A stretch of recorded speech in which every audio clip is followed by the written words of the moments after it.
عمرے کی ادائیگی میں مرد حضرات حلق کرواتے ہیں یعنی گنجے ہوتے ہیں، تو کیا عورت بھی گنجی ہوگی؟ سنا ہے کبھی آپ نے عورت گنجی ہو؟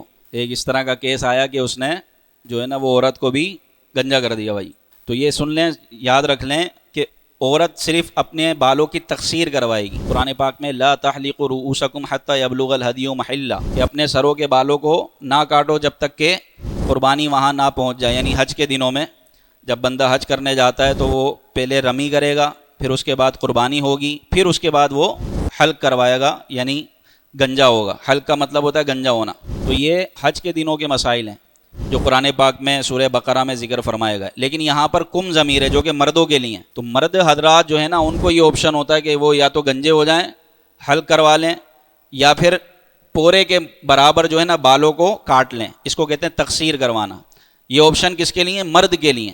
مرد حلق کروائے، سب سے پہلے افضل یہی ہے کہ حلق کروائے یعنی ٹنڈ کروائے، گنجا ہو جائے، یا پھر وہ پورے کے برابر جو ہے نا بال کٹوا لے۔ جبکہ عورت کے لیے ایک ہی آپشن ہے، وہ یہ ہے کہ وہ اپنے بالوں کو جمع کر کے آخر میں ایک پورے کے برابر وہ بال کٹوا لے اپنے محرم سے، یا خود اپنے بالوں کو جمع کر کے آخر سے ایک پورے کے برابر جو ہے وہ بال کاٹ لے۔ تو یہ اس کی طرف سے تقصیر ہو گئی، اب وہ عمرے سے باہر آ جائے گی۔ لیکن یہ کہیں بھی نہیں ہے، نہ کسی حدیث میں، نہ قرآن کی آیت میں، نہ ازواج مطہرات سے ثابت، نہ کسی صحابیہ نے آج تک حلق کروایا۔ عورت کے لیے بالوں کو کٹوانا جائز ہی نہیں ہے۔ اسی طرح جب بچی بالغہ ہو جائے، بڑی ہو جائے، تو اب اس کے بال کاٹنا شرعاً جائز نہیں ہے۔ جب بچی بالغہ ہو جائے تو اب چونکہ وہ لڑکی بن گئی ہے، لڑکی کے لیے بال زینت ہیں اور اس کی علامت ہیں، لہذا لڑکوں کی طرح عورت کو بال رکھنا یا بال کاٹنا یہ شرعاً جائز نہیں ہے۔